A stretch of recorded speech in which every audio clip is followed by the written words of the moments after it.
Summer 1917. The streets of Petrograd, Russia. A battalion of soldiers marches through the city. But these aren't ordinary soldiers. They're women, hundreds of them, heads shaved, wearing military uniforms, carrying rifles. Leading them is Maria Botchkareva, a peasant woman who has survived beatings, battlefield wounds, and the collapse of an empire. They call themselves a Women's Battalion of Death. Their mission? To shame Russian men into continuing a war that's tearing their nation apart. This is their story, a tale of courage, desperation, and tragedy that history has almost forgotten. This is a story of women who fought not just enemies, but their own society's expectations. In 1917, Russia was collapsing. 3 years of catastrophic war had killed millions. The Tsar had been overthrown. The Russian army was disintegrating. Soldiers were deserting en masse, refusing orders, fraternizing with the enemy. The provisional government was desperate. In this chaos, an extraordinary idea emerged. If men wouldn't fight, perhaps women would. And perhaps their example would restore men's honor and fighting spirit. It was propaganda. It was exploitation. It was also an unprecedented opportunity for women to prove themselves as soldiers. What happened next would be both inspiring and heartbreaking. A brief, shining moment when Russian women wore the uniform, carried the rifle, and fought on the front lines, before the door slammed shut again for generations. To understand the Women's Battalion, you must first understand Maria Botchkareva. Born in 1889 in Tomsk, Siberia, Maria came from the lowest depths of Russian peasant society. Her father was an alcoholic. The family was desperately poor.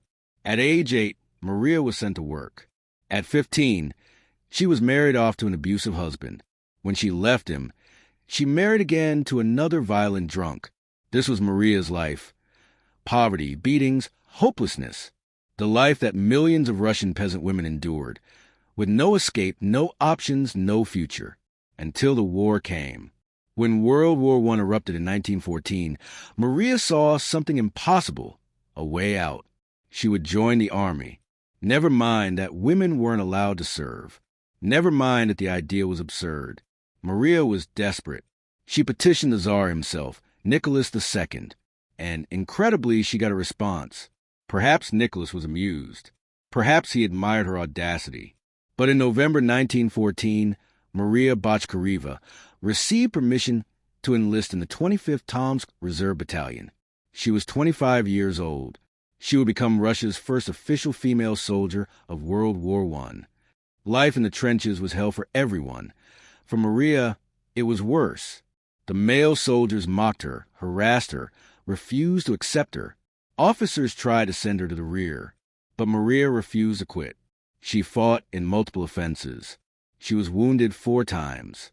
She earned the Cross of St. George, twice, Russia's highest military honor for bravery. She became a non-commissioned officer.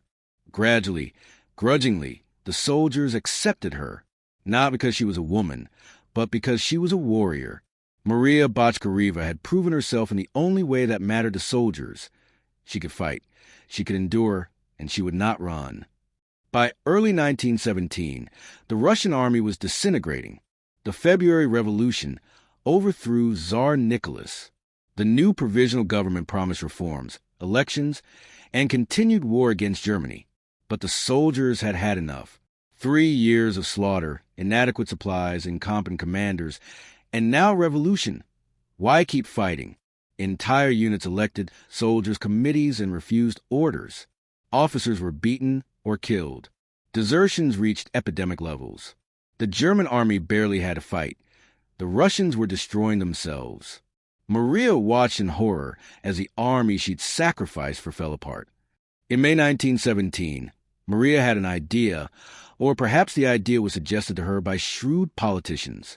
She approached Alexander Kerensky, the socialist revolutionary leader and minister of war in provisional government. Her proposal: form a women's combat battalion. Women would volunteer to fight where men refused. The women's courage would shame male soldiers into returning to duty. It was propaganda theater. But Kerensky, desperate for any solution, approved immediately. Maria received authorization to recruit Russia's first official women's combat unit. The announcement made headlines worldwide. In revolutionary Petrograd, where everything seemed possible, women lining up to become soldiers didn't seem strange. It seemed like destiny. June 1917. The recruitment began. Maria expected dozens of volunteers. Instead, over 2,000 women showed up. They came from all backgrounds: peasants, factory workers, students, even aristocrats. Some were motivated by patriotism. Some wanted adventure. Some sought escape from difficult lives. Just like Maria, some were nurses who'd seen the war's horror and wanted to fight back. And some were true believers in the revolution who saw military service as proof of women's equality. They were naive, idealistic, and brave. Most had never held a rifle. None understood what they were volunteering for. Maria was a harsh commander. She'd survived the trenches and knew that sentiment would get these women killed. Training was brutal. Daily drills, marching, rifle practice, bayonet training, trench digging. The women's heads were shaved, practical for preventing lice, but also symbolic, stripping away femininity. Many recruits quit within days. Maria wanted it that way. Better to quit in training than break in combat. Of the 2,000 initial volunteers, only about 300 remained by the end of training. These were the core of the first Russian Women's Battalion of Death. Why Battalion of Death? The name was Maria's choice. It came from earlier shock battalions formed by volunteers willing to accept suicide missions to inspire the regular army. Maria's women adopted the skull and crossbone symbol. The message was clear: we accept death in service of Russia. It was propaganda designed for maximum emotional impact. And it worked. Newspapers around the world carried the story. American and British press published photos of Russia's Amazons. The German press mocked Russia for needing women soldiers, but German intelligence took them seriously, warning frontline units about the female fighters. June 21st, 1917. The Women's Battalion paraded through Petrograd. It was pure theater, a spectacular propaganda event. Thousands lined the streets. Photographers captured every moment. The women, in their crisp uniforms, heads shaved, rifles shouldered, marched with military precision. Speeches were given. Kerensky praised their patriotism. Maria called on Russian men to follow the women's example. The message was deliberate and brutal. If women can fight, surely men can. If women aren't afraid to die, how can men desert? It was emotional manipulation, but in a nation drowning in chaos, it was also a moment of inspiration. The Women's Battalion sparked a movement. Across Russia, other women's units formed. The Moscow Women's Battalion, the Petrograd Women's Battalion, units in Kiev, Odessa, and elsewhere. Estimates suggest 5,000 to 6,000 women enlisted in various combat and auxiliary units during 1917. Most never saw combat. They performed guard duty, communications, or support roles. But Botchkareva's original battalion was different. They were heading to the front lines, to actual combat, to prove that women could fight, and to shame men into joining them. The Women's Battalion would be deployed as part of the Kerensky Offensive, named for the minister who authorized their creation. Launched in June 1917, it was a provisional government's last desperate attempt to keep Russia in the war. If the offensive succeeded, maybe the army's morale would recover. Maybe the soldiers would remember their patriotic duty. Maybe Russia could still win. The Women's Battalion would be part of this gamble. They would attack alongside male units, hoping their example would inspire the men to fight. It was an impossible burden to place on 300 women, and it would end in tragedy. Early July 1917, the Women's Battalion traveled to front in Galicia on the Austro-Russian border. The journey took days. The women sang patriotic songs, wrote letters home, and tried not to think about what was coming. Many were teenagers. Most had never been far from home. They were about to enter hell. Meanwhile, the male soldiers they were meant to inspire watched them arrive with a mixture of curiosity, resentment, and shame. Some men cheered them. Others mocked them. Many felt humiliated that women were being used as propaganda against their own refusal to fight. The stage was set for disaster. July 9, 1917. The Kerensky offensive began. The Women's Battalion was assigned to attack alongside the 525th Kalmykov Regiment near the town of Smorgon. The plan was simple. The women would lead the assault. Inspired by their courage, the male soldiers would follow. But when the order to attack came, something went terribly wrong. The male units refused to advance. Despite speeches, threats, and pleading from their officers, they stayed in the trenches. Only the Women's Battalion went forward. 300 women, attacking alone into German machine gun fire. It was suicide. Maria Botchkareva led from the front, as she always did. The women climbed out of the trenches and advanced into a storm of steel. German machine guns opened fire. Artillery shells exploded. Women fell, killed, wounded, screaming. But they kept going. They reached the German trenches. Close quarters fighting with rifles, bayonets, and grenades. The women captured 3 lines of German trenches. They took prisoners. They did what they'd trained to do. They fought like soldiers. But they were alone. Behind them, the male unit still refused to advance. The Women's Battalion held the captured trenches for several hours, unsupported and taking casualties, before being forced to withdraw. They had succeeded militarily, but failed in their larger mission. The men still wouldn't fight. The Women's Battalion suffered devastating casualties. Exact numbers vary in historical accounts. Somewhere between 30 to 80 women killed or wounded out of 300. Maria Botchkareva herself was wounded again. The survivors were exhausted, traumatized, and furious. They had done everything asked of them, and more. They had proven women could fight as well as men. But the male soldiers still wouldn't attack. The propaganda plan had failed. The women's sacrifice had been for nothing, or had it? The Women's Battalion's battle made international headlines. The Western press celebrated the Russian Amazons who fought while their men refused. In Britain and America, the story was used for propaganda. Brave Russians continuing the fight, contrasted with cowardly deserters. In Germany, the story was also propaganda. Russia so desperate it sent women to die. The truth was more complex. The women had fought bravely. They had also been used, sent into battle, not primarily for military reasons, but for psychological effect. They were pawns in a political game, and they'd paid the price in blood. The Kerensky offensive collapsed within weeks. The Russian army, instead of advancing, broke and ran. German counterattacks retook all the ground Russia had gained, and more. Entire divisions dissolved. The provisional government's gamble had failed catastrophically. And the Women's Battalion? They were withdrawn from the front, their experiment over. The government had wanted them to inspire men to fight. Instead, they'd proven that courage wasn't the issue. The war itself was lost, and no amount of shame or example could change that.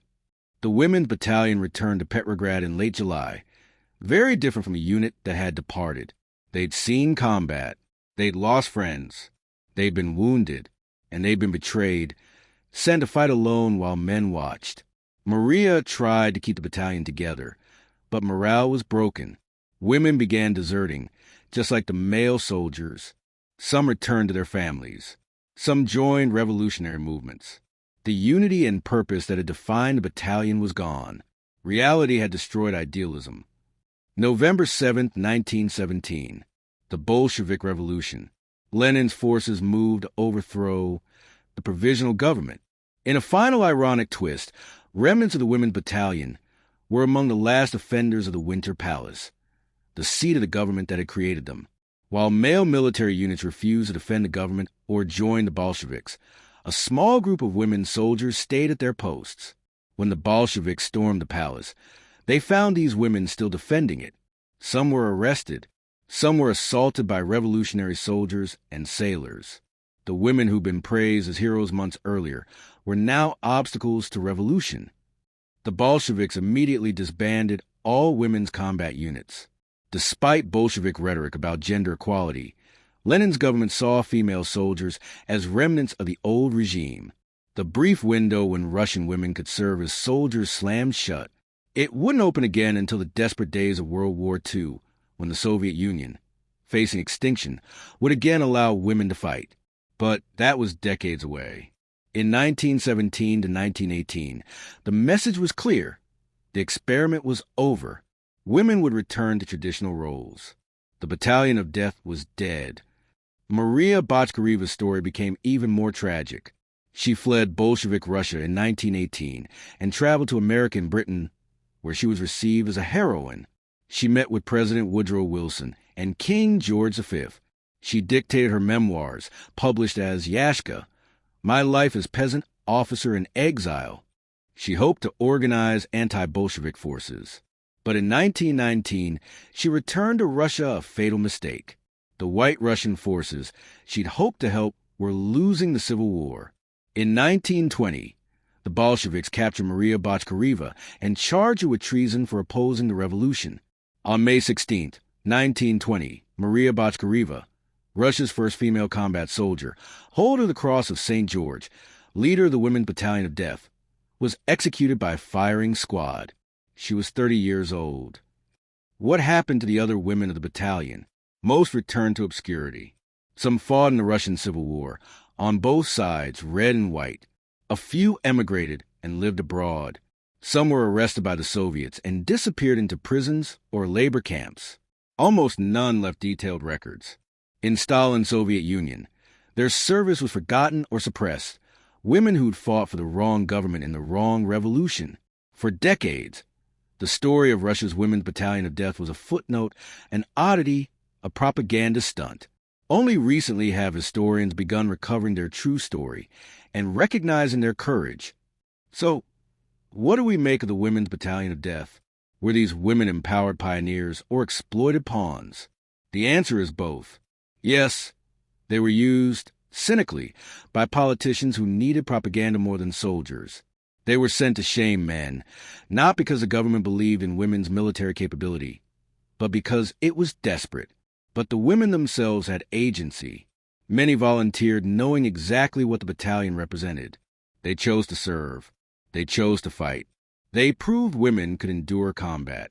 That legacy matters, even if the political context was manipulative.